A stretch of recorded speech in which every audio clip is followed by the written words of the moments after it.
Hey cruisers, do you want to know if the More at Sea package with Norwegian Cruise Line is worth the money? Let's break it down. All right, about 6 months ago, Norwegian Cruise Line announced that they were moving away from free at sea and introduced More at Sea.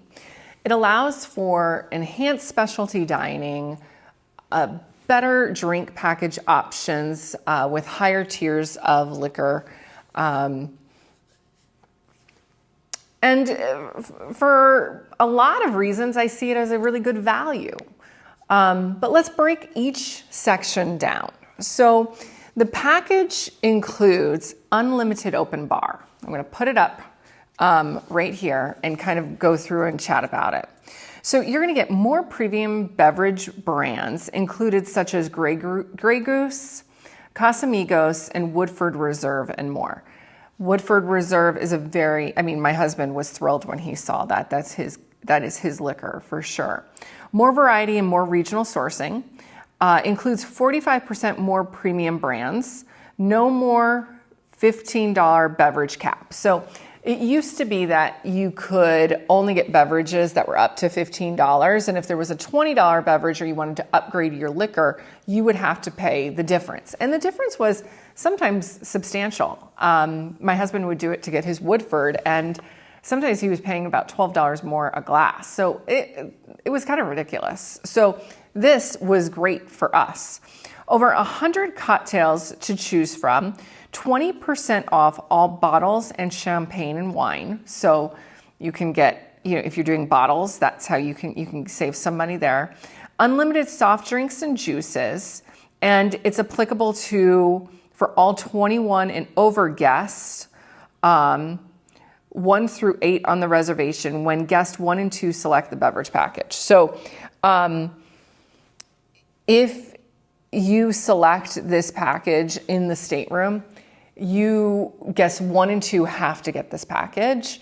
And then there's some rules for 3 and 4, but we'll cover that in another video.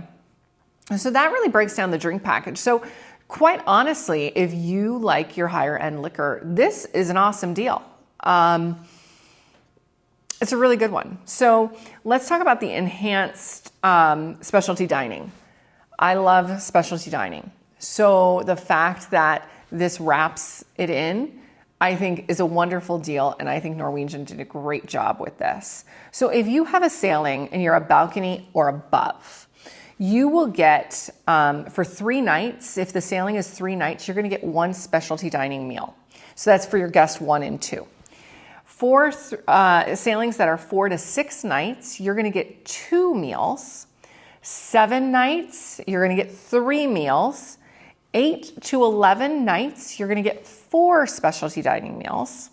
12 nights or more, you get 5 specialty dining meals.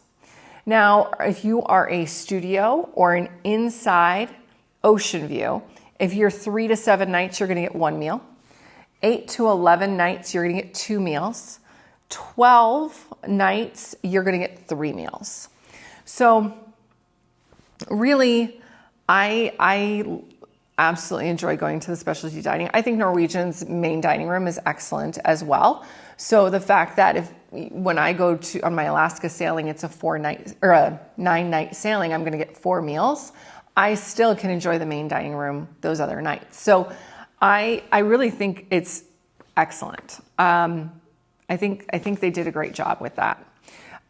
Here's the area that I actually am kind of disappointed about. The Wi-Fi. Enhanced with more minutes per stateroom. So you get 150 minutes for a 7-night or greater sailing. If you're 3 to 6 nights, it's 75 minutes, and that's per guest. And it's applicable to all guests in that stateroom. So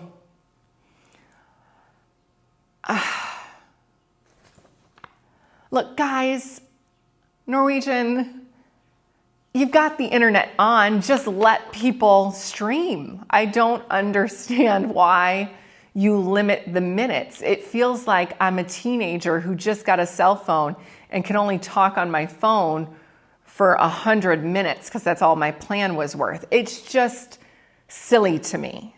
So I am disappointed with Norwegian and that one.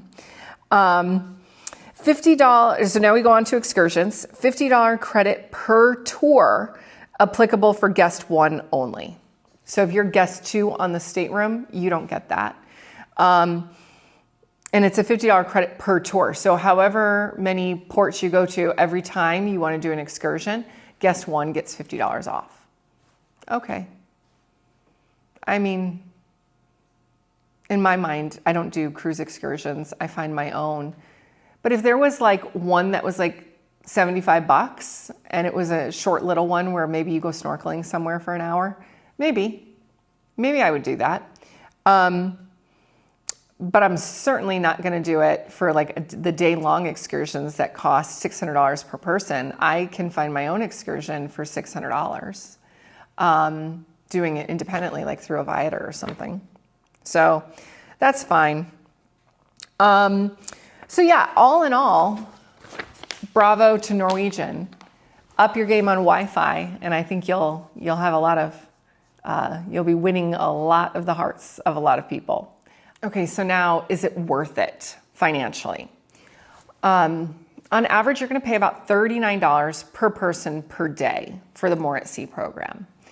On a 7-day sailing, they have it advertised on their website. For a 7-day sailing, it breaks down to about that $39 per person per day. And it's going to vary a little bit. So just when you go to book it, just look at the pricing. But plan on about that $39 to $42 per person per day. For that, I think it is completely worthwhile. I look at that compared to what Princess has with the Princess Plus and Princess Premier. Yes, I think they have a couple more bells and whistles that they try to add in to entice you. But I think Norwegian's got it when it comes to price and which one is more economical.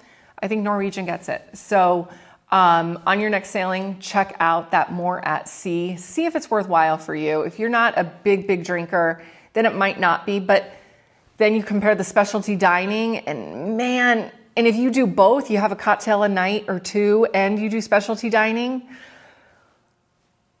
I think it's a no-brainer. So anyway, my vote, my honest opinion, it is worthwhile if you're going to enjoy the specialty dining and have a cocktail or 2 a night. All right, cruisers, have a wonderful day, and I'll see you on my next cruise.